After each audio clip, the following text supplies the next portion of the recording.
UK जाने ਨੂੰ ਲੈ ਕੇ ਇਸ ਵੇਲੇ ਬਹੁਤ ਵੱਡੇ ਪੱਧਰ ਦੇ ਉੱਤੇ ਕੁਐਰੀ ਹੈ ਕਿਉਂਕਿ ਸੈਪਟੈਂਬਰ ਇਨਟੇਕ ਉਹ ਅਖੀਰਲਾ ਇਨਟੇਕ ਹੈ ਜਦੋਂ ਕਿ ਸਪਾਊਸ ਐਪਲੀਕੈਂਟ ਯੂਕੇ ਵੱਲ ਨੂੰ ਮੂਵ ਕਰ ਸਕਦੇ ਸੀ। ਯੂਕੇ ਐਸੀ ਕੰਟਰੀ ਜਦੋਂ ਕਰੋਨਾ ਕਾਲ ਦੇ ਦੌਰਾਨ ਸਾਰਿਆਂ ਨੇ ਆਪਣੇ ਦਰਵਾਜ਼ੇ ਭੇੜੇ, ਯੂਕੇ ਨੇ ਸਭ ਦਾ ਵਾਰਮ ਵੈਲਕਮ ਕੀਤਾ। ਸਪਾਊਸ ਐਪਲੀਕੈਂਟ ਦੀ ਪਹਿਲੀ ਚੋਇਸ ਬਣ ਕੇ ਉੱਭਰਿਆ ਯੂਕੇ।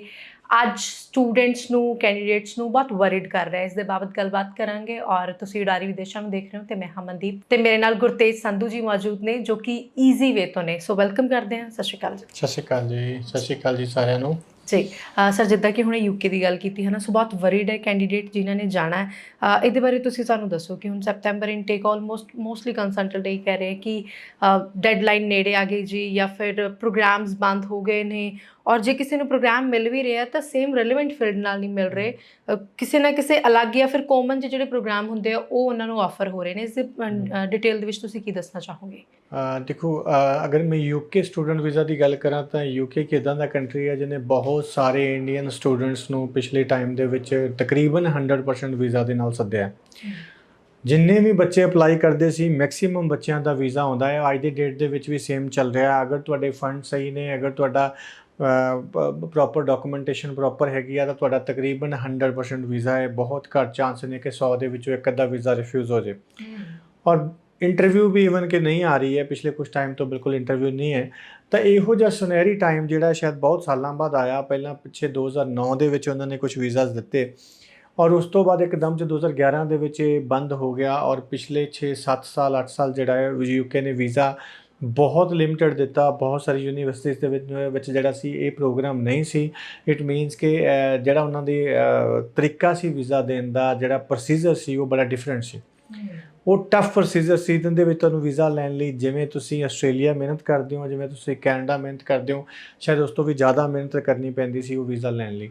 ਪਰ ਯੂਕੇ ਗਵਰਨਮੈਂਟ ਨੇ ਜਿਹੜਾ ਹੈਗਾ ਉਹਨਾਂ ਨੇ ਆਪਣੇ ਬਾਰਡਰ ਖੋਲ੍ਹੇ ਜਿਹੜਾ ਹੈ ਸਟੂਡੈਂਟਸ ਦੇ ਲਈ ਔਰ ਸਟੂਡੈਂਟ ਮੈਕਸੀਮਮ ਸਟੂਡੈਂਟ ਜਿਹੜੇ ਉੱਥੇ ਪਹੁੰਚੇ ਨੇ।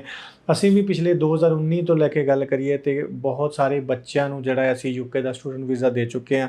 ਤੁਸੀਂ ਸਾਡੀ ਫੇਸਬੁੱਕ ਚੈੱਕ ਕਰ ਸਕਦੇ ਹੋ, ਤੁਸੀਂ ਸਾਡੀ ਪ੍ਰੋਫਾਈਲ ਚੈੱਕ ਕਰ ਸਕਦੇ ਹੋ। ਪਿਛਲੇ ਕਿੰਨੇ ਟਾਈਮ ਤੋਂ ਡਾਇਰੈਕਟ ਯੂਕੇ ਯੂਨੀਵਰਸਿਟੀਜ਼ ਨਾਲ ਕੰਮ ਕਰ ਰਹੇ ਹਾਂ ਤਾਂ ਕਿ ਅਸੀਂ ਅੱਛੇ ਤਰੀਕੇ ਨਾਲ ਬੱਚੇ ਨੂੰ ਗਾਈਡ ਕਰ ਪਾਈਏ। ਕਿਉਂਕਿ ਜਦੋਂ ਇੱਕ ਬੰਦਾ ਦੂਜੇ 'ਤੇ ਡਿਪੈਂਡ ਹੁੰਦਾ ਹੈ ਤਾਂ ਉਹ ਬੜਾ ਮੁਸ਼ਕਿਲ ਹੁੰਦਾ ਹੈ ਉਹਨੂੰ ਬੱਚੇ ਨੂੰ ਗਾਈਡ ਕਰਨਾ ਕਿ ਐਕਚੁਅਲ 'ਚ ਕੀ ਹੋ ਪਾਏਗਾ। ਤਾਂ ਇਸ ਕਰਕੇ ਸਾਡੇ ਸਾਰੇ ਜਿਹੜੇ ਟਾਈ ਅਪਸ ਹੈਗੇ ਨੇ ਡਾਇਰੈਕਟ ਹੈਗੇ ਨੇ। ਤੁਸੀਂ ਅਗਰ ਕਿਤੇ ਅਪਲਾਈ ਕਰਨਾ ਤਾਂ ਤੁਹਾਨੂੰ ਇੱਕ ਜੈਨੂਇਨ ਸਲਾਹ ਮਿਲੇਗੀ, ਤੁਹਾਨੂੰ ਪ੍ਰੋਪਰ ਜਿਹੜੀ ਤਰੀਕੇ ਨਾਲ ਤੁਹਾਨੂੰ ਗਾਈਡ ਕੀਤਾ ਜਾਏਗਾ। ਰਾਈਟ। ਸੋ ਸਰ, ਹੁਣ ਇਸ ਟਾਈਮ ਦੇ ਉੱਪਰ ਸੈਪਟੈਂਬਰ ਇਨਟੇਕ ਦੇ ਲਈ ਕਿੰਨਾ ਕੁ ਸਮਾਂ ਤੇ ਕਿੰਨੇ ਕੁ ਪ੍ਰੋਗਰਾਮਸ ਅਵੇਲੇਬਲ ਹੈਗੇ ਨੇ? ਬਿਲਕੁਲ ਜੀ। ਦੇਖੋ, ਸੈਪਟੈਂਬਰ ਦੇ ਲਈ ਬਹੁਤ ਸਾਰੀ ਯੂਨੀਵਰਸਿਟੀ ਜਿਹੜੀਆਂ ਨੇ ਕਲੋਜ਼ ਹੋ ਚੁੱਕੀਆਂ ਨੇ ਕਿਉਂਕਿ ਸਭ ਤੋਂ ਪਹਿਲਾਂ ਸਾਡੇ ਬੱਚੇ ਉੱਥੇ ਅਪਲਾਈ ਕਰਦੇ ਨੇ ਜਾਂ ਸਾਰੇ ਏਜੰਟਸ ਵੀ ਉੱਥੇ ਅਪਲਾਈ ਕਰਦੇ ਨੇ ਜਿੱਥੇ ਇੰਟਰਵਿਊ ਨਾ ਹੋਵੇ, ਜਿੱਥੇ ਫੀਸ ਘੱਟ ਜਾਂਦੀ ਹੋਵੇ। ਔਰ ਉਸ ਤੋਂ ਬਾਅਦ ਉਹ ਸਾਰੀਆਂ ਜਿਵੇਂ ਲਿੰਕਨ ਯੂਨੀਵਰਸਿਟੀ ਸੀ, ਹੋਰ ਬਹੁਤ ਸਾਰੀ ਯੂਨੀਵਰਸਿਟੀ ਸੀ ਜਿਨ੍ਹਾਂ ਨੇ ਆਪਸ਼ਨਸ ਦਿੱਤੀ ਹੋਈ ਸੀ ਕਿ ਤੁਹਾਡੀ ਇੰਟਰਵਿਊ ਵੀ ਨਹੀਂ ਹੋਏਗੀ ਔਰ ਤੁਸੀਂ ਡਾਇਰੈਕਟਲੀ ਜਿਹੜਾ ਹੈ ਆਪਣਾ ਕਾਸਟ ਲੈਟਰ ਲੈ ਸਕਦੇ ਹੋ, ਉਹ ਵੀ ਸਿਰਫ 50% ਫੀਸ ਦੇ ਨਾਲ। ਜਿਹੜਾ ਬੱਚਾ ਮਾਸਟਰ ਲਈ ਜਾ ਰਿਹਾ ਹੈ ਉਹਦੇ ਲਈ ਤਾਂ 50% ਫੀਸ ਦੇ ਨਾਲ ਆਪਸ਼ਨ ਹੈਗੀਆਂ ਨੇ। ਪਰ ਜਿਹੜਾ ਬੱਚਾ ਜਾ ਰਿਹਾ ਹੈ ਬੈਚਲਰ ਦੇ ਲਈ ਉਹਦੇ ਲਈ ਥੋੜ੍ਹੀ ਮੁਸ਼ਕਿਲ ਹੈਗੀਆਂ ਨੇ। ਕਿਉਂਕਿ ਮੁਸ਼ਕਿਲ ਇਹ ਹੈਗੀਆਂ ਨੇ ਕਿ ਜਿਹੜੇ ਬੱਚੇ ਉੱਥੇ ਬੈਚਲਰ ਲਈ ਜਾਂਦੇ ਨੇ, ਜਿਵੇਂ ਕਿ ਉੱਥੇ ਜਾ ਕੇ ਪਹਿਲਾਂ ਵਰਕ ਪਰਮਿਟ 'ਚ ਬੱਚੇ ਸ਼ਿਫਟ ਹੋ ਜਾਂਦੇ ਸੀ ਔਰ ਯੂਨੀਵਰਸਿਟੀ ਛੱਡ ਦਿੰਦੇ ਸੀ। ਉਹਨਾਂ ਨੇ ਰੂਲ ਵੀ ਚੇਂਜ ਕੀਤਾ ਹੈ ਔਰ ਯੂਨੀਵਰਸਿਟੀ ਨੂੰ ਬਹੁਤ ਡਰ ਰਹਿੰਦਾ ਹੈ ਕਿ ਬੱਚਾ ਸਾਡੇ ਕੋਲ ਆਏਗਾ, ਸਾਡਾ ਕਾਸ ਖਰਾਬ ਹੋ ਜਾਏਗਾ। ਉਹਨਾਂ ਦੇ ਅਗਰ 100 ਦੇ ਵਿੱਚੋਂ 10 ਬੱਚੇ ਭੱਜਦੇ ਨੇ ਤਾਂ ਉਹਨਾਂ ਨੂੰ ਇਹ ਮੁਸੀਬਤ ਆ ਸਕਦੀ ਹੈ ਕਿ ਉਹਨਾਂ ਦਾ ਲਾਇਸੈਂਸ ਕੈਂਸਲ ਹੋ ਸਕਦਾ।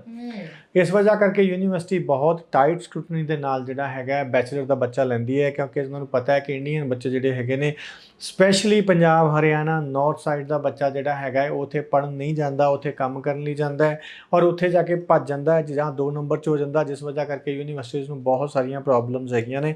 ਔਰ ਇਹ ਕੁਝ ਕੁ ਬੰਦਿਆਂ ਕਰਕੇ ਜਿਹੜਾ ਹੈ ਹੋਰ ਬਹੁਤ ਸਾਰੇ ਸਟੂਡੈਂਟ ਖਰਾਬ ਹੋ ਜਾਂਦੇ ਨੇ। ਉਹਨਾਂ ਨੂੰ ਵੀ ਇਹਨਾਂ ਚੀਜ਼ਾਂ ਦਾ ਸਾਹਮਣਾ ਕਰਨਾ ਪੈਂਦਾ ਹੈ ਕਿ ਉਹਨਾਂ ਨੂੰ ਈਜ਼ੀਲੀ ਜਿਹੜੀਆਂ ਚੀਜ਼ਾਂ ਨਹੀਂ ਮਿਲ ਸਕਦੀਆਂ।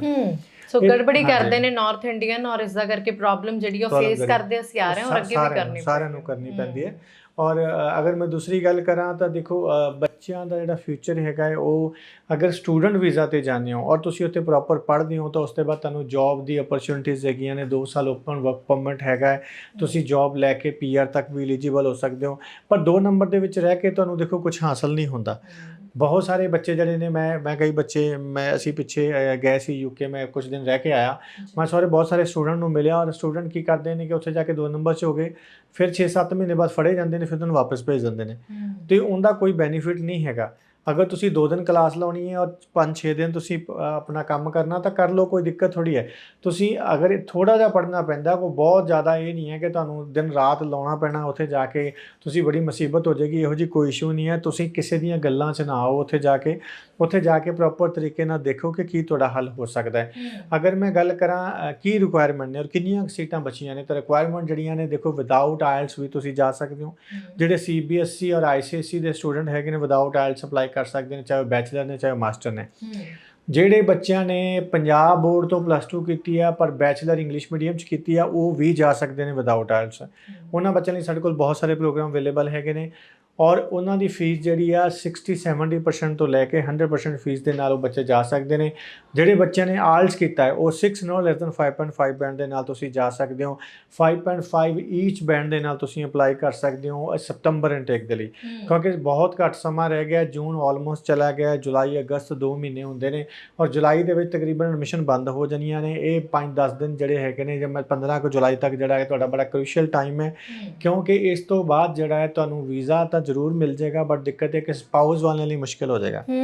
ਠੀਕ ਹੈ। ਹਾਂਜੀ। ਸੋ ਸਪਾਊਸ ਐਪਲੀਕੈਂਟ ਜਿਨ੍ਹਾਂ ਨੇ ਸਪਟੈਂਬਰ ਇਨਟੇਕ ਨੂੰ ਟਾਰਗੇਟ ਕੀਤਾ ਹੈ, ਉਹ ਬਿਲਕੁਲ ਵੀ ਦੇਰੀ ਕਰਨ ਦੀ ਜ਼ਰੂਰਤ ਨਹੀਂ ਹੈ। ਜੇ ਸਰ ਨੇ ਤੁਹਾਨੂੰ 15 ਜੁਲਾਈ ਦੀ ਡੈਡਲਾਈਨ ਦਿੱਤੀ ਹੈ, ਤਾਂ ਤੁਸੀਂ 5 ਜੁਲਾਈ ਮੰਨ ਕੇ ਚੱਲੋ ਫਿਰ ਵੀ, ਕਿਉਂਕਿ ਬਹੁਤ ਸਾਰੇ ਲੋਕ ਨੇ ਔਰ ਸੀਟਾਂ ਫੁੱਲਫਿਲ ਹੁੰਦੇ ਆ, ਬਿਲਕੁਲ ਵੀ ਦੇਰੀ ਨਹੀਂ ਲੱਗਣੀ।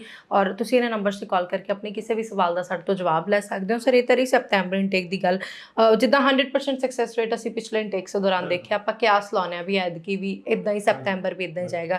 ਜੈਨ ਦੀ ਗੱਲ ਕਰ ਲੈਂਦੇ ਹਾਂ, ਜੈਨ ਦੇ ਵਿੱਚ ਕੀ ਸਪਾਊਸ ਦਾ ਰਹਿਣ ਵਾਲਾ ਹੈ ਸਿਨੈਰੀਓ, ਤੇ ਸਪਾਊਸ ਦੇ ਨਾਲ ਜੇ ਸਿੰਗਲ ਐਪਲੀਕੈਂਟ ਹੈ, ਕਿ ਉਹਨਾਂ ਨੂੰ ਵੀ ਉਹਨੇ ਵੱਡੇ ਪੱਧਰ ਦੇ ਉੱਪਰ ਵੀਜ਼ਾ ਦੇਖਣ ਨੂੰ ਮਿਲੇਗਾ ਜਿੱਦਾਂ ਅਸੀਂ ਪਿਛਲੇ ਇਨਟੇਕਸ ਦੌਰਾਨ ਦੇਖਿਆ ਹੈ? ਬਿਲਕੁਲ ਜੀ, ਦੇਖੋ ਅਜੇ ਫਿਲਹਾਲ ਤਾਂ ਇਹ ਹੈਗਾ ਹੈ ਕਿ ਜਿਹੜਾ ਸਪਾਊਸ ਆ ਸਿਰਫ ਉਹਦੇ ਲਈ ਦਿੱਕਤ ਆਏਗੀ, ਕਿਉਂਕਿ ਬਹੁਤ ਸਾਰੇ ਬੱਚੇ ਜਿਹੜੇ ਨੇ ਉਹ ਮਾਸਟਰ ਕਰਨ ਲਈ ਜਾ ਰਹੇ ਨੇ, ਜਿਹੜੇ ਜਿਹਨਾਂ ਨਾਲ ਸਪਾਊਸ ਜਾ ਰਹੇ ਨੇ, ਜਾਂ ਫਿਰ ਉਹਨਾਂ ਨੂੰ ਰਿਸਰਚ ਦੇ ਕੋਰਸਿਸ ਲੈਣੇ ਪੈਣਗੇ ਜਿਹਦੇ 'ਚ ਰਿਸਰਚ ਹੋਵੇ, ਔਰ ਫਿਰ ਉਹ ਸਪਾਊਸ ਨੂੰ ਆਪਣੇ ਨਾਲ ਲੈ ਕੇ ਜਾ ਸਕਦੇ ਨੇ ਜਨਵਰੀ ਦੇ ਵਿੱਚ। ਅਦਰਵਾਈਜ਼ ਉਹਨਾਂ ਨੂੰ ਜਿਵੇਂ MBA ਕਰਨੀ ਹੈ ਜਾਂ ਕੋਈ ਹੋਰ ਪ੍ਰੋਗਰਾਮ ਜਿਹੜੇ ਤੁਸੀਂ ਕਰਨੇ ਜਿਹਦੇ 'ਚ ਰਿਸਰਚ ਵਰਕ ਨਹੀਂ ਹੈਗਾ, ਉੱਥੇ ਤੁਸੀਂ ਫਿਰ ਆਪਣੇ ਸਪਾਊਸ ਨੂੰ ਨਾਲ ਨਹੀਂ ਲੈ ਕੇ ਜਾ ਪਾਓਗੇ। ਇਸ ਕਰਕੇ ਉਹਨਾਂ ਬੱਚਿਆਂ ਲਈ ਸੁਨਹਿਰੀ ਟਾਈਮ ਹੈਗਾ। ਔਰ ਅਗਰ ਮੈਂ ਗੱਲ ਕਰਾਂ +2 ਵਾਲੇ ਬੱਚਿਆਂ ਦੀ, ਜਿਨ੍ਹਾਂ ਨੇ ਅੱਗੇ ਗ੍ਰੈਜੂਏਸ਼ਨ ਕਰਨ ਜਾਣਾ, ਜਾਂ ਜਿਹੜੇ ਸਿੰਗਲ ਬੱਚੇ ਨੇ ਜਿਨ੍ਹਾਂ ਨੇ ਬੈਚਲਰ ਤੋਂ ਬਾਅਦ ਮਾਸਟਰ ਕਰਨੀ ਹੈ, ਉਹਨਾਂ ਨੂੰ ਸਪਾਊਸ ਨਹੀਂ ਹੈਗਾ, ਉਹਨਾਂ ਲਈ ਕੁਝ ਖਾਸ ਚੇਂਜਸ ਨਹੀਂ ਹੈ, ਕਿਉਂਕਿ ਉਹ ਜਨਵਰੀ ਲਈ ਵੀ ਅਪਲਾਈ ਕਰ ਸਕਦੇ ਨੇ। ਔਰ ਜਨਵਰੀ ਦੇ ਵਿੱਚ ਜਾ ਕੇ ਉਹਨਾਂ ਨੂੰ ਵੀਜ਼ਾ ਰੇਸ਼ੋ ਵੀ ਵਧੀਆ ਰਹੇਗੀ, ਕਿਉਂਕਿ ਫਿਲਹਾਲ ਜਿਹੜੇ ਵੀਜ਼ਾ ਨੇ ਸਾਡੇ ਸਤੰਬਰ ਦੇ ਵੀ ਹੁਣ ਆ ਰਹੇ ਨੇ, ਔਰ ਬਹੁਤ ਵਧੀਆ ਵੀਜ਼ਾ ਆ ਰਹੇ ਨੇ। ਕੋਈ ਇਹੋ ਜਿਹਾ ਇਸ਼ੂ ਨਹੀਂ ਹੈਗਾ ਕਿ ਕੋਈ ਦਿੱਕਤ ਆ ਰਹੀ ਹੋਵੇ ਬੜੀ ਵੱਡੀ, ਉਹੋ ਜਿਹੀ ਕੋਈ ਇਸ਼ੂ ਨਹੀਂ ਹੈਗਾ। ਹਾਂਜੀ, ਠੀਕ ਹੈ। ਇਹਨਾਂ ਨੰਬਰਸ 'ਤੇ ਕਾਲ ਕਰਕੇ ਤੁਸੀਂ ਆਪਣੇ ਸਵਾਲਾਂ ਦੇ ਸਾਡੇ ਤੋਂ ਜਵਾਬ ਲੈ ਸਕਦੇ ਹੋ। ਸਾਡੀ ਕੋਸ਼ਿਸ਼ ਹੁੰਦੀ ਹੈ ਇਸ ਪ੍ਰੋਗਰਾਮ 'ਚ ਤੁਹਾਡੇ ਜਿਹੜੇ ਸਵਾਲ ਨੇ ਉਹਨਾਂ ਨੂੰ ਮੰਚ ਦੇ ਉੱਪਰ ਅਸੀਂ ਡਿਸਕਸ ਕਰੀਏ। ਮੈਂ USA ਦੀ ਗੱਲ ਵੀ ਜ਼ਰੂਰ ਕਰਨਾ ਚਾਹੂੰਗੀ, UK ਨੂੰ ਲੈ ਕੇ ਹੋਰ ਵੀ ਕੁਝ ਇੱਕ ਸਵਾਲ ਨੇ, ਉਹਨਾਂ ਨੂੰ ਵੀ ਅਸੀਂ ਜ਼ਰੂਰ ਚਰਚਾ 'ਚ ਲਵਾਂਗੇ, ਲੇਕਿਨ USA ਦੀ ਗੱਲ ਕਰਨੀ ਵੀ ਜ਼ਰੂਰੀ ਹੈ। ਰੀਸੈਂਟਲੀ ਜਿੱਦਾਂ ਖਬਰ ਆਉਂਦੀ ਹੈ ਕਿ 1 ਮਿਲੀਅਨ 10 ਲੱਖ ਸਟੂਡੈਂਟਸ ਨੂੰ ਸਟੱਡੀ ਵੀਜ਼ਾ ਅਪਰੂਵ ਹੋਏਗਾ, USA ਵੀਜ਼ਾ ਦੇਗਾ, ਔਰ USA ਜਿੱਡਾ ਵੱਡਾ ਨਾਮ ਹੈ, ਜਿੱਡਾ ਵੱਡਾ ਮੁਲਕ ਹੈ, ਸੋ ਕਿੱਦਾਂ ਦੀਆਂ ਰਿਕੁਆਇਰਮੈਂਟਸ ਰਹਿਣਗੀਆਂ, ਕਿ ਸਿਰਫ ਜਿਹੜੇ ਬਹੁਤ ਹਾਈ ਪ੍ਰੋਫਾਈਲ ਵਾਲੇ ਬੱਚੇ ਨੇ ਵੀਜ਼ਾ ਉਹਨਾਂ ਨੂੰ ਹੀ ਮਿਲੇਗਾ, ਕਿ ਆਮ ਜਿਹੜਾ ਸਟੂਡੈਂਟ ਹੈ, ਵਾਕਿਆ ਜੈਨੂਇਨ ਸਟੂਡੈਂਟ ਹੈ, ਉਸ ਨੂੰ ਵੀ ਵੀਜ਼ਾ ਮਿਲੇਗਾ ਇਹਨਾਂ ਦਿਨਾਂ 'ਚ? ਬਿਲਕੁਲ ਜੀ। ਦੇਖੋ ਅਗਰ ਮੈਂ USA ਦੀ ਗੱਲ ਕਰਾਂ ਤਾਂ USA ਉਹ ਮੁਲਕ ਹੈ, ਉਹ ਕੰਟਰੀ ਹੈ ਜਿਹੜਾ ਸਭ ਤੋਂ ਵੱਧ ਇੰਟਰਨੈਸ਼ਨਲ ਸਟੂਡੈਂਟਸ ਨੂੰ ਵੀਜ਼ਾ ਦਿੰਦਾ ਹੈ। ਸਾਨੂੰ ਵੈਸੇ ਲੱਗਦਾ ਹੈ, ਅਗਰ ਤੁਸੀਂ ਡਾਟਾ ਚੈੱਕ ਕਰੋ ਤਾਂ USA ਤੋਂ ਉੱਪਰ ਕੋਈ ਨਹੀਂ ਹੈ ਜਿਹੜਾ ਇੰਟਰਨੈਸ਼ਨਲ ਸਟੂਡੈਂਟ ਨੂੰ ਵੀਜ਼ਾ ਦਿੰਦਾ ਹੈ। ਔਰ ਰਿਕੁਆਇਰਮੈਂਟ ਦੀ ਗੱਲ ਕਰਾਂ ਤਾਂ USA ਜਿੰਨਾ ਵੱਡਾ ਨਾਮ ਹੈ, ਜਿੰਨਾ ਜ਼ਿਆਦਾ ਕੰਮ ਹੈ ਉੱਥੇ, ਉਹ ਜਿੰਨਾ ਰੈਪੂਟੇਸ਼ਨ ਹੈ ਉਸ ਕੰਟਰੀ ਦੀ, ਔਰ ਜਿੰਨੀ ਡਿਗਰੀ ਦੀ ਵੈਲਿਊ ਹੈ, ਕਿਉਂਕਿ US ਇੱਕ ਇਹੋ ਜਿਹਾ ਕੰਟਰੀ ਹੈ ਜਿਹਦੀਆਂ ਟੌਪ ਰੈਂਕਿੰਗ ਯੂਨੀਵਰਸਿਟੀ ਜਿਹੜੀਆਂ ਪਹਿਲੇ 15, 16 ਜਾਂ 26, 27 ਦੀ ਗੱਲ ਕਰਾਂ ਤਾਂ ਮੋਸਟਲੀ ਜਿਹੜੀਆਂ ਯੂਨੀਵਰਸਿਟੀ ਨੇ ਉਹ US ਨੂੰ ਬਿਲੋਂਗ ਕਰਦੀਆਂ ਨੇ। ਤਾਂ ਇਸ ਕਰਕੇ ਮੈਕਸੀਮਮ ਕੰਟਰੀਜ਼ ਦੇ ਵਿੱਚੋਂ ਮੈਕਸੀਮਮ ਲੋਕਾਂ ਦੀ ਜਿਹੜੀ ਪਸੰਦ ਹੈਗੀ ਆ ਉਹ USA ਪੜ੍ਹਨ ਦੀ ਹੈਗੀ ਆ, ਕਿਉਂਕਿ ਦੇਖੋ ਬਹੁਤ ਸਾਰੇ, ਚਾਹੇ ਗੂਗਲ ਲੈ ਲਓ, ਚਾਹੇ ਸੌਫਟਵੇਅਰ ਦੀਆਂ ਕੰਪਨੀਜ਼ ਲੈ ਲਓ, ਚਾਹੇ ਹੋਰ ਬਹੁਤ ਵੱਡੇ ਵੱਡੇ ਨਾਮ ਨੇ ਜਿਨ੍ਹਾਂ ਦੇ ਹੈੱਡ ਆਫਿਸ US ਦੇ ਵਿੱਚ ਹੈਗੇ ਨੇ, ਔਰ ਉੱਥੇ ਪ੍ਰੈਕਟੀਕਲ ਲਰਨਿੰਗ ਜ਼ਿਆਦਾ ਹੈ। ਇਟ ਮੀਨਸ ਕਿ ਅਗਰ ਬੱਚਾ ਉੱਥੇ ਪੜ੍ਹ ਰਿਹਾ ਹੈ ਤਾਂ ਉਹਨੂੰ ਜ਼ਿਆਦਾ ਓਪਰਚੁਨਿਟੀਜ਼ ਨੇ ਕਿ ਇੱਕ ਅੱਛੀ ਜੌਬ ਲੈ ਲੇ। ਜੇ ਬੰਦਾ ਆਈਟੀ ਦੇ ਵਿੱਚ ਹੈ, ਬਿਜ਼ਨਸ ਦੀਆਂ ਬਹੁਤ ਸਾਰੀਆਂ ਟੌਪ ਰੈਂਕ ਜਿਹੜੀਆਂ ਕੰਪਨੀਜ਼ ਹੈਗੀਆਂ ਨੇ ਉੱਥੇ ਹੈਗੀਆਂ ਨੇ, ਔਰ ਉੱਥੋਂ ਦੀ ਯੂਨੀਵਰਸਿਟੀਜ਼ ਨੂੰ ਪ੍ਰੈਫਰੈਂਸ ਦਿੰਦੀਆਂ ਨੇ ਕਿ ਅਗਰ ਬੱਚਾ ਉੱਥੇ ਪੜ੍ਹਿਆ ਤਾਂ ਚਲੋ ਅਸੀਂ ਉਹਨਾਂ ਨੂੰ ਇੱਥੇ ਜੌਬ ਦੀ ਪ੍ਰੈਫਰੈਂਸ ਮਿਲੇਗੀ। ਇਸ ਕਰਕੇ US ਜਾਣਾ ਜਿਹੜਾ ਹੈ, ਇਹ ਮੈਂ ਕਹਿੰਦਾ ਜਿਹੜੇ ਸਟੂਡੈਂਟ ਦਾ ਵੀਜ਼ਾ ਲੱਗ ਜਾਂਦਾ ਉਹ ਬਹੁਤ ਲੱਕੀ ਹੁੰਦਾ ਹੈ। ਸਾਡੇ ਵੀ ਪਿਛਲੇ ਹਫਤੇ 2 ਵੀਜ਼ਾ ਆਏ ਨੇ ਜੀ ਸਟੂਡੈਂਟਸ ਦੇ, ਜਿਹੜੇ USA ਅਪਲਾਈ ਕੀਤੇ ਸੀ, ਔਰ ਦੋਨਾਂ ਦੀ ਇੰਟਰਵਿਊ ਬਹੁਤ ਸੌਖੀ ਸੀ, ਉਹਨਾਂ ਦੇ ਵੀਜ਼ਾ ਆ ਗਏ। ਜੇ ਅਸੀਂ ਗੱਲ ਕਰੀਏ ਕਿ ਕੀ ਰਿਕੁਆਇਰਮੈਂਟ ਰਹਿੰਦੀ ਹੈ, ਰਿਕੁਆਇਰਮੈਂਟ ਦੇਖੋ ਇੰਝ ਲੱਗਦਾ ਕਿ ਕੈਨੇਡਾ ਨਾਲੋਂ ਵੀ ਸ਼ਾਇਦ ਜ਼ਿਆਦਾ ਹੋਏਗੀ, ਪਰ ਇਹੋ ਜਿਹੀ ਕੋਈ ਇਸ਼ੂ ਨਹੀਂ ਹੈ। ਓਵਰਆਲ 5.5 ਬੈਂਡ ਵਾਲੇ ਦਾ ਵੀ ਵੀਜ਼ਾ ਆਉਂਦਾ ਹੈ। ਅੱਜ ਓਵਰਆਲ 6 ਬੈਂਡ ਵਾਲੇ, ਦੇਖੋ ਕੈਨੇਡਾ ਦੇ ਵਿੱਚ ਤੁਹਾਨੂੰ 6 ਈਚ ਬੈਂਡ ਚਾਹੀਦੇ ਆ, ਔਰ ਬਹੁਤ ਸਾਰੇ ਬੱਚੇ ਸਾਡੇ ਕੋਲ ਆਉਂਦੇ ਨੇ ਜਿਹੜੇ ਕੈਨੇਡਾ ਤੋਂ ਵਾਰ-ਵਾਰ ਰਿਫਿਊਜ਼ ਹੋ ਰਹੇ ਨੇ, ਵਾਰ-ਵਾਰ ਰਿਫਿਊਜ਼ ਹੋ ਰਹੇ ਨੇ, ਤੇ ਉਹਨਾਂ ਬੱਚਿਆਂ ਲਈ ਵੀ USA ਇੱਕ ਬਹੁਤ ਸੁਨਹਿਰੀ ਚੀਜ਼ ਹੋ ਸਕਦੀ ਹੈ।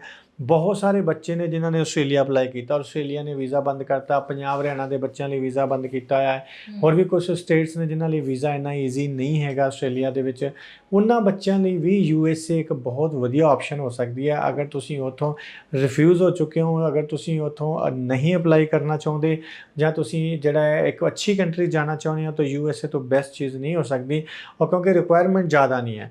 ਦੂਜੀ ਜਿਹੜੀ ਸਭ ਤੋਂ ਵੱਡੀ ਗੱਲ ਹੈਗੀ ਹੈ ਕਿ ਤੁਸੀਂ ਕਿਸੇ ਵੀ ਹੋਰ ਕੰਟਰੀ ਅਪਲਾਈ ਕਰਦੇ ਹੋ ਤੁਹਾਨੂੰ ਫੀਸ ਪਹਿਲਾਂ ਦੇਣੀ ਪੈਂਦੀ ਹੈ, ਪਰ USA ਜਿਹੜਾ ਇੱਕ ਇੱਦਾਂ ਦਾ ਕੰਟਰੀ ਹੈ ਜਿਹੜਾ ਤੁਹਾਡੇ ਨਾਲ ਸੇਫ ਚੱਲਦਾ ਹੈ। ਸਿਰਫ ਤੁਹਾਡਾ ਜਿਹੜਾ ਪਹਿਲਾਂ ਖਰਚਾ ਹੈਗਾ ਉਹ 45-50 ਹਜ਼ਾਰ ਰੁਪਇਆ ਤੁਹਾਡਾ ਪਹਿਲਾਂ ਲੱਗਦਾ ਹੈ, ਔਰ ਬਾਕੀ ਜਿਹੜੀ ਸਾਰੀ ਫੀਸ ਹੈ, ਜੋ ਤੁਹਾਡਾ ਵੀਜ਼ਾ ਸਟੈਂਪ ਹੋ ਗਿਆ ਉਸ ਤੋਂ ਬਾਅਦ ਤੁਸੀਂ ਯੂਨੀਵਰਸਿਟੀ ਨੂੰ ਫੀਸ ਭੇਜਣੀ ਹੈ, ਔਰ ਉਹ ਫੀਸ ਭੇਜ ਕੇ ਤੁਸੀਂ ਫਲਾਈ ਕਰ ਸਕਦੇ ਹੋ। ਮਤਲਬ ਤੁਹਾਡੇ ਕੰਮ ਦੀ ਗਾਰੰਟੀ ਰਹਿੰਦੀ ਹੈ, ਇਹ ਨਹੀਂ ਕਿ ਫੀਸ ਭੇਜ ਦਿੱਤੀ ਫਿਰ ਤੁਹਾਨੂੰ ਵਾਪਸ ਮੰਗਾਉਣੀ ਪੈਗੀ, ਫਿਰ ਉਹਦੇ ਤੇ ਤੁਹਾਡਾ ਇੰਨਾ ਪੈਸਾ ਕੱਟਿਆ ਜਾਏਗਾ, ਫਿਰ ਉਹ ਪੈਸਾ ਤੁਹਾਡਾ ਖਰਾਬ ਹੋਏਗਾ। ਇਹੋ ਜਿਹੀ ਕੋਈ ਗੱਲ ਨਹੀਂ ਹੈ। ਤੁਹਾਡੇ ਕੋਲ ਕਿਸੇ ਵੀ ਤਰ੍ਹਾਂ ਦੀ ਦਿੱਕਤ ਹੈਗੀ ਹੈ, ਤੁਹਾਨੂੰ ਕਿਸੇ ਵੀ ਤਰ੍ਹਾਂ ਦਾ ਕੋਈ ਕੁਐਸਚਨ ਹੈਗਾ, ਤਾਂ ਸਾਡੇ ਇੱਕ ਵਾਰੀ ਜਿਹੜੇ ਨੰਬਰ ਹੈਗੇ ਉਹਨਾਂ 'ਤੇ ਬਹੁਤ ਜ਼ਰੂਰ ਤੁਸੀਂ ਕਾਲ ਕਰੋ, ਤਾਂ ਕਿ ਤੁਹਾਨੂੰ ਪ੍ਰੋਪਰ ਤਰੀਕੇ ਨਾਲ ਅਸੀਂ ਜਾਣਕਾਰੀ ਦੇ ਪਾਈਏ। ਰਾਈਟ, ਬਹੁਤ ਸਾਰੇ ਸਟੂਡੈਂਟ ਐਸੇ ਦੇਖੇ ਨੇ ਸਰ ਜਿਨ੍ਹਾਂ ਨੂੰ ਇਨਟੇਕ ਮਿਸ ਹੋ ਜਾਂਦਾ, ਜਿਨ੍ਹਾਂ ਦਾ ਡੈਫਰ ਹੋ ਜਾਂਦਾ ਜਸਟ ਬਿਕਾਜ਼ ਕਈ ਵਾਰੀ ਤਾਂ ਮਤਲਬ I-20 ਆਉਂਦਿਆਂ ਟਾਈਮ ਲੱਗ ਜਾਂਦਾ ਹੈ। ਜੇ I-20 ਆ ਜਾਂਦੀ ਹੈ ਤਾਂ ਫਿਰ ਇੰਟਰਵਿਊ ਦੇ ਸਲੋਟਸ ਨਹੀਂ ਮਿਲਦੇ ਹੈਗੇ। ਉਹ ਸਟੂਡੈਂਟ ਨੂੰ ਕੀ ਕਰਨਾ ਚਾਹੀਦਾ? ਇੱਥੇ ਕਮੀ ਸਟੂਡੈਂਟ ਦੇ ਵਿੱਚ ਹੈਗੀ ਹੈ ਕਿ ਜਿਹੜਾ ਸਾਹਮਣੇ ਵਾਲਾ ਕੰਸਲਟੈਂਟ ਹੈ ਉਹਦੇ 'ਚ ਕਮੀ ਹੈ, ਜਾਂ ਫਿਰ ਉਹ ਸਿੱਖਿਆ ਅਦਾਰੇ ਏਡੇ ਵੱਡੇ ਨੇ ਵੀ ਉਹਨਾਂ ਨੂੰ ਉਸ ਪ੍ਰੋਫਾਈਲ ਦੇ ਬੱਚਿਆਂ ਦੀ ਜ਼ਰੂਰਤ ਹੀ ਸ਼ਾਇਦ ਘੱਟ ਹੋਵੇ। ਸੋ ਉਹ ਇਸ ਜਗ੍ਹਾ 'ਤੇ, ਇਸ ਸਿਚੁਏਸ਼ਨ 'ਤੇ ਫਿਰ ਕੀ ਕੀਤਾ ਜਾਵੇ? ਹਾਂ ਬਿਲਕੁਲ, ਦੇਖੋ ਕੁਐਸਚਨ ਜਿਹੜਾ ਹੈਗਾ ਉਹਦੇ 'ਚ ਹੈਗਾ ਕਿ ਦੇਖੋ ਅਗਰ ਤੁਸੀਂ ਯੂਨੀਵਰਸਿਟੀ ਅਪਲਾਈ ਕਰਦੇ ਹੋ, ਅਗਰ ਜਿਹੜੀਆਂ ਮੈਂ ਯੂਨੀਵਰਸਿਟੀਜ਼ ਅਸੀਂ ਕੰਮ ਕਰਦੇ ਹਾਂ, ਕਿਉਂਕਿ ਬਹੁਤ ਸਾਰੀਆਂ ਯੂਨੀਵਰਸਿਟੀਜ਼ ਜਿਨ੍ਹਾਂ 'ਤੇ ਅਸੀਂ ਅਪਲਾਈ ਕਰਦੇ ਹਾਂ ਪਰ ਉਹਨਾਂ ਦਾ ਵੀਜ਼ਾ ਨਹੀਂ ਆਉਂਦਾ, ਪਰ ਬਹੁਤ ਸਾਰੀਆਂ ਅੱਛੀ ਯੂਨੀਵਰਸਿਟੀਜ਼ ਨੇ, ਅਗਰ ਤੁਸੀਂ ਉਹਨਾਂ 'ਚ ਅਪਲਾਈ ਕਰਦੇ ਹੋ ਤਾਂ ਤੁਹਾਡਾ ਵੀਜ਼ਾ ਤਕਰੀਬਨ 100% ਰਹਿੰਦਾ ਹੈ। ਇਹ ਸਾਡਾ ਐਕਸਪੀਰੀਅੰਸ ਹੈਗਾ ਕਿ ਤੁਸੀਂ ਅਗਰ USA ਅਪਲਾਈ ਕਰਨਾ ਤਾਂ ਅੱਛੀ ਯੂਨੀਵਰਸਿਟੀ ਚੂਜ਼ ਕਰੋ। ਕਾਲਜ ਚੂਜ਼ ਕਰੋਗੇ ਵੀਜ਼ਾ ਦੇ ਬਹੁਤ ਘੱਟ ਚਾਂਸ ਹੈ, ਜਾਂ ਫਿਰ ਕਾਲਜ ਜਿਹੜਾ ਕੋਈ 20-25 ਸਾਲ ਪੁਰਾਣਾ ਹੋਵੇ, ਬੜਾ ਉਹਨਾਂ ਦਾ ਐਫੀਲੀਏਟਡ ਕਾਲਜ ਹੋਵੇ, ਉੱਥੇ ਜਿਸ ਦਾ ਨਾਮ ਉੱਥੇ ਅਪਲਾਈ ਕਰੋ। ਗਵਰਨਮੈਂਟ ਇੰਸਟੀਚਿਊਟ 'ਚ ਅਪਲਾਈ ਕਰੋਗੇ ਤਾਂ ਵੀਜ਼ਾ ਦੇ ਚਾਂਸਸ ਬਹੁਤ ਜ਼ਿਆਦਾ ਰਹਿਣਗੇ, ਇਹ ਬਹੁਤ ਜ਼ਰੂਰੀ ਗੱਲ ਹੈ। ਗਵਰਨਮੈਂਟ ਇੰਸਟੀਚਿਊਟ ਦੇ ਵਿੱਚ ਦੇਖੋ ਜਿੱਥੇ ਵੀਜ਼ਾ ਲੈਣਾ ਤੁਹਾਨੂੰ 1-1.5 ਮਹੀਨਾ I-20 ਦੀ ਵੇਟ ਕਰਨੀ ਪੈ ਸਕਦੀ ਹੈ, ਹਫਤੇ 'ਚ ਵੀ I-20 ਆਉਂਦੀ ਹੈ, ਪਰ ਡਿਪੈਂਡ ਕਰਦਾ ਹੈ ਪ੍ਰੋਫਾਈਲ ਦੇ ਉੱਪਰ ਕਿ ਪ੍ਰੋਫਾਈਲ ਤੁਹਾਡਾ ਕੀ ਕਹਿੰਦਾ ਹੈ।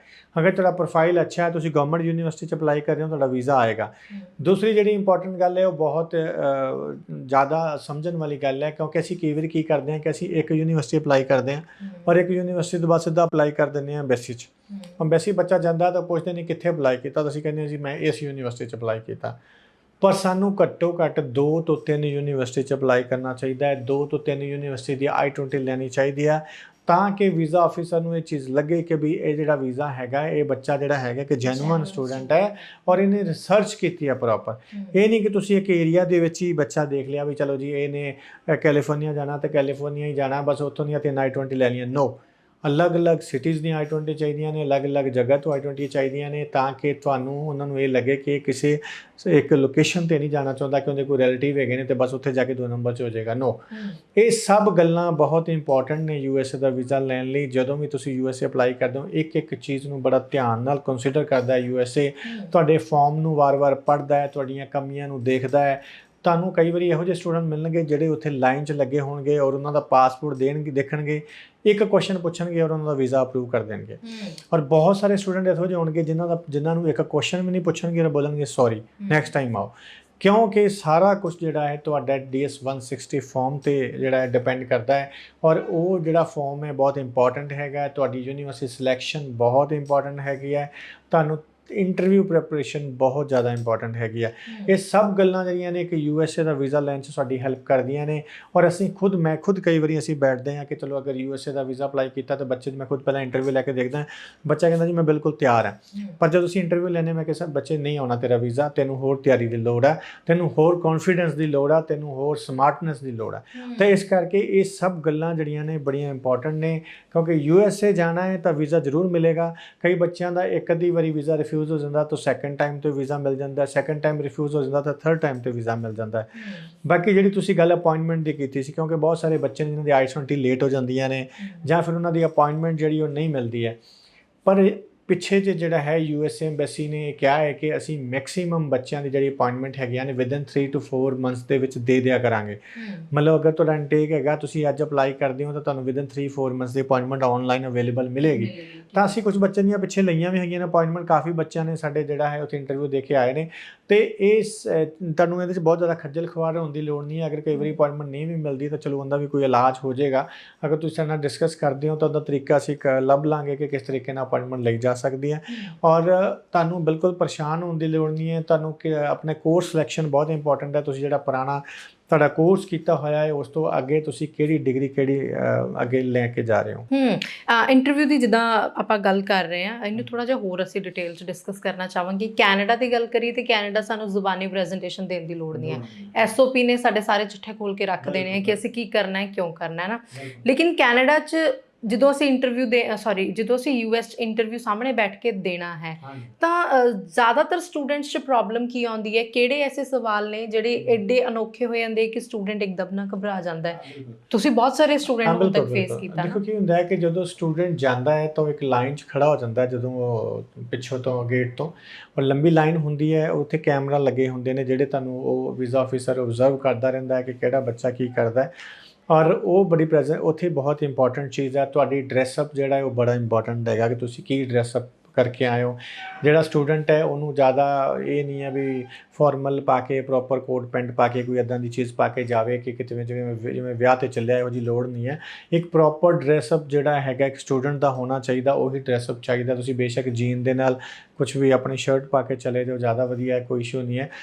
ਪਰ ਮੇਨ ਚੀਜ਼ ਹੈ ਕਿ ਤੁਹਾਡਾ ਕੌਨਫੀਡੈਂਸ ਕੀ ਹੈ। ਜਦੋਂ ਉੱਥੇ ਤੁਹਾਨੂੰ ਪਹਿਲਾ ਕੁਐਸਚਨ ਕੀਤਾ ਜਾਂਦਾ ਹੈ ਕਿ ਤੁਸੀਂ ਕਿਸ ਯੂਨੀਵਰਸਿਟੀ 'ਚ ਅਪਲਾਈ ਕੀਤਾ ਹੈ ਜਾਂ ਤੁਸੀਂ ਇੰਡੀਆ ਕਿਉਂ ਨਹੀਂ ਪੜ੍ਹਨਾ ਚਾਹੁੰਦੇ, ਕਿਉਂ USA ਪੜ੍ਹਨਾ ਚਾਹੁੰਦੇ ਹੋ। ਇਹ ਦੋ ਕੁਐਸਚਨ ਜਿਹੜੇ ਨੇ ਬਹੁਤ ਇੰਪੋਰਟੈਂਟ ਨੇ ਤੁਹਾਨੂੰ ਵੀਜ਼ਾ ਦੇਣ ਦੇ ਵਿੱਚ। ਕੀ ਤੁਸੀਂ ਜਾਣਦੇ ਹੋ USA ਬਾਰੇ, ਇਹ ਬਹੁਤ ਜ਼ਿਆਦਾ ਇੰਪੋਰਟੈਂਟ ਹੈ। ਕਈ ਬੱਚਿਆਂ ਨੂੰ ਪਤਾ ਨਹੀਂ ਹੁੰਦਾ ਕਿ USA ਦੇ ਵਿੱਚ ਕਿੰਨੇ ਬੱਚੇ ਪੜ੍ਹਨ ਆਉਂਦੇ ਨੇ, ਕਿਹੜੀਆਂ ਯੂਨੀਵਰਸਿਟੀਜ਼ ਨੇ ਜਿਹੜੀਆਂ ਅੱਛੇ ਲੈਵਲ ਦੀਆਂ ਹੈਗੀਆਂ ਨੇ, ਜਾਂ ਫਿਰ ਉਹਨਾਂ ਨੂੰ ਆਪਣੀ ਯੂਨੀਵਰਸਿਟੀ ਦੀ ਹੀ ਖਾਸੀਅਤ ਪਤਾ ਨਹੀਂ ਹੈ।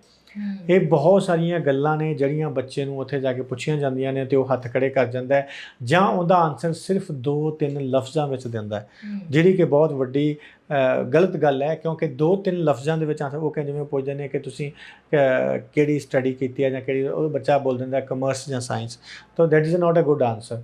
ਤਾਂ ਉਹਨੂੰ ਪ੍ਰੋਪਰ ਤਰੀਕੇ ਨਾਲ ਆਨਸਰ ਦੇਣਾ ਪੈਂਦਾ ਹੈ, ਪਿਛਲੀ ਸਾਰੇ ਸਬਜੈਕਟਸ ਨੂੰ ਨਾਲ ਲੈ ਕੇ ਆਨਸਰ ਦੇਣਾ ਪੈਂਦਾ ਹੈ ਤਾਂ ਕਿ ਉਹਨੂੰ ਲੱਗੇ ਕਿ ਬੱਚਾ ਕੌਨਫੀਡੈਂਟ ਵੀ ਹੈ, ਕਲੈਵਰ ਵੀ ਹੈ ਔਰ ਇਹਦਾ ਏਮ ਪ੍ਰੋਪਰ ਪੜ੍ਹਨ ਦਾ ਹੈ, ਨਾ ਕਿ ਇਹ ਇਹੋ ਜਿਹਾ ਬੱਚਾ ਨਹੀਂ ਹੈ ਜਿਹੜਾ ਚੁੱਪ ਕਰਕੇ ਕਲਾਸ 'ਚ ਬੈਠਾ ਰਹੇਗਾ।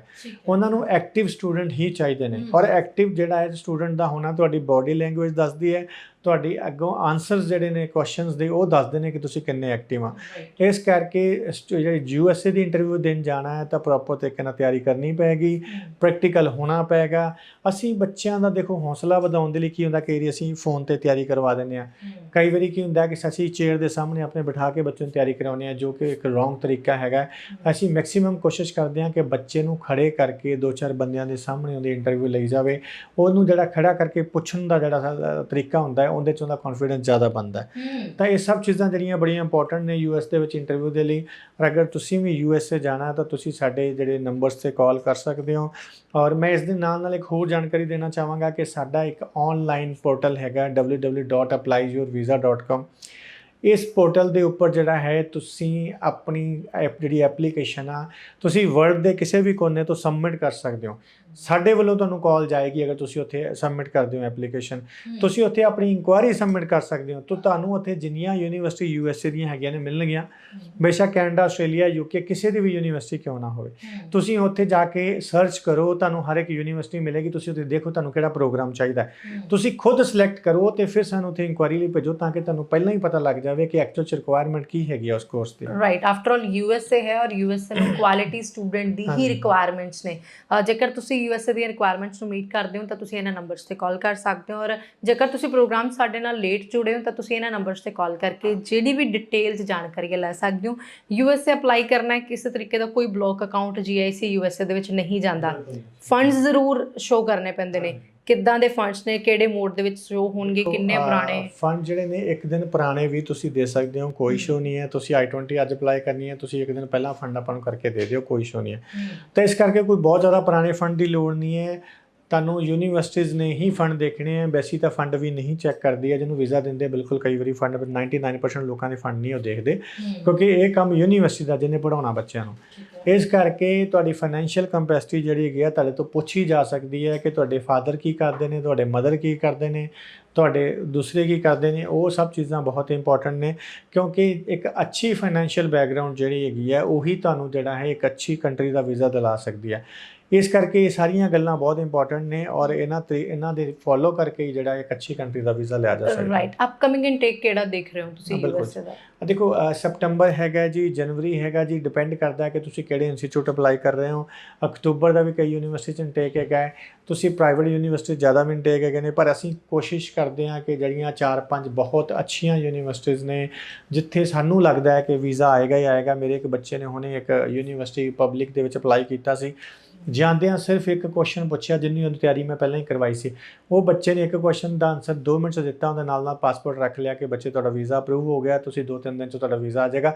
ਉਸ ਬੱਚੇ ਨੂੰ ਵੀ ਅਸੀਂ ਤੁਹਾਨੂੰ ਫੇਸਬੁੱਕ 'ਤੇ ਮਿਲਾਵਾਂਗੇ, ਕਿਉਂਕਿ ਉਹਦਾ ਕੱਲ੍ਹ ਪਰਸੋਂ ਤੱਕ ਪਾਸਪੋਰਟ ਆਉਣ ਵਾਲਾ ਹੈ, ਅਤੇ ਅਸੀਂ ਤੁਹਾਨੂੰ ਮਿਲਾਵਾਂਗੇ ਕਿ ਕਿਸ ਤਰ੍ਹਾਂ ਉਸ ਬੱਚੇ ਨੂੰ ਕਿੰਨੇ ਅੱਛੇ ਤਰੀਕੇ ਨਾਲ ਗਾਈਡ ਕੀਤਾ ਗਿਆ। ਰਾਈਟ, USA ਦੀ ਪ੍ਰਮੋਸ਼ਨ ਸਰ ਗੈਪ ਨੂੰ ਲੈ ਕੇ ਵੀ ਬੜੀ ਪ੍ਰਮੋਸ਼ਨ ਹੁੰਦੀ ਹੈ ਕਿ ਚਾਹੇ ਤੁਹਾਡਾ 4 ਸਾਲ ਦਾ ਗੈਪ ਹੈ, 6 ਸਾਲ ਦਾ ਗੈਪ ਹੈ, ਗ੍ਰੈਜੂਏਸ਼ਨ ਤੋਂ ਬਾਅਦ 12 ਸਾਲ ਦਾ ਗੈਪ ਹੈ, ਤਾਂ ਵੀ ਵੀਜ਼ਾ ਲੱਗ ਜਾਏਗਾ। ਕਿੰਨੀ ਕੁ ਸੱਚਾਈ ਹੈ? ਦੇਖੋ ਸੱਚਾਈ, ਗ੍ਰੈਜੂਏਸ਼ਨ ਤੋਂ ਬਾਅਦ ਅਗਰ ਤੁਸੀਂ ਪ੍ਰੋਪਰ ਵਰਕ ਕਰਦੇ ਪਏ ਹੋ, ਤੁਹਾਡੇ ਕੋਲ ਐਕਸਪੀਰੀਅੰਸ ਹੈਗਾ ਹੈ ਔਰ ਜੈਨੂਇਨ ਐਕਸਪੀਰੀਅੰਸ ਹੈਗਾ, ਤਾਂ ਤੁਸੀਂ ਮਾਸਟਰ ਲਈ ਕਦੇ ਵੀ ਅਪਲਾਈ ਕਰ ਸਕਦੇ ਹੋ। ਅਗਰ 3-4 ਸਾਲ 5 ਸਾਲ ਦਾ ਗੈਪ ਆ ਤਾਂ ਕੋਈ ਇਸ਼ੂ ਨਹੀਂ ਹੈ, ਪਰ ਮੈਂ ਨਹੀਂ ਕਹਾਂਗਾ ਕਿ 10-12 ਸਾਲ ਦਾ ਗੈਪ ਹੋਵੇ ਤਾਂ ਤੁਸੀਂ ਅਪਲਾਈ ਕਰੋ, ਕਿਉਂਕਿ ਏਜ ਇੱਕ ਮੈਟਰ ਕਰਦੀ ਆ।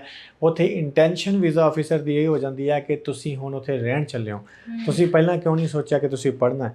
ਤਾਂ ਇਸ ਕਰਕੇ 4 ਸਾਲ ਚਲੋ ਤੁਸੀਂ ਲਰਨਿੰਗ ਸਟੇਜ ਹੁੰਦੀ ਹੈ ਕਿ ਤੁਸੀਂ ਇੱਕ ਬਿਜ਼ਨਸ ਦੇ ਵਿੱਚ ਹੋ, ਬਿਜ਼ਨਸ ਦੇ ਵਿੱਚ ਤੁਹਾਨੂੰ ਹੋਰ ਟੈਕਨੀਕਸ ਚਾਹੀਦੀਆਂ ਨੇ, ਤੁਸੀਂ ਹੋਰ ਮਾਸਟਰ ਕਰਨ ਜਾ ਰਹੇ ਹੋ, ਇਹ ਸਭ ਚੀਜ਼ਾਂ ਬਹੁਤ ਇੰਪੋਰਟੈਂਟ ਨੇ। ਰਾਈਟ ਜੀ, ਬਹੁਤ ਬਹੁਤ ਸ਼ੁਕਰੀਆ ਗੱਲਬਾਤ ਕਰਨ ਦੇ ਲਈ, ਰੁਝੇ ਚੋਂ ਸਮਾਂ ਦੇਣ ਲਈ ਬਹੁਤ ਬਹੁਤ ਧੰਨਵਾਦ।